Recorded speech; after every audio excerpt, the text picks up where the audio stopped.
సత్తెనపల్లి పట్టణంలో శుక్రవారం కూడా కొనసాగుతున్న 144 సెక్షన్.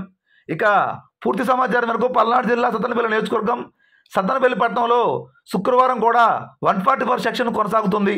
ప్రజలు ఎవరూ కూడా బయట తిరగవద్దని, నలుగురుగా గుంపులుగా ఉండరాదని పోలీసు అధికారులు పేర్కొన్నారు. వ్యాపారస్తులు ఎవరైనా షాపు తీసి వ్యాపారం చేసిన యెడల వారి మీద చట్టపరమైన చర్యలు తీసుకుంటామని శుక్రవారం మధ్యాహ్నం 2 గంటల సమయంలో పట్టణ సిఐ శ్రీనివాసరావు హెచ్చరించారు. పట్టణ ప్రజలు పోలీసు వారికి సహకరించాలని విజ్ఞప్తి చేశారు.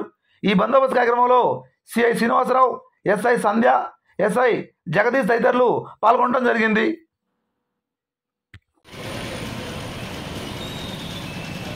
బజార్ మొత్తం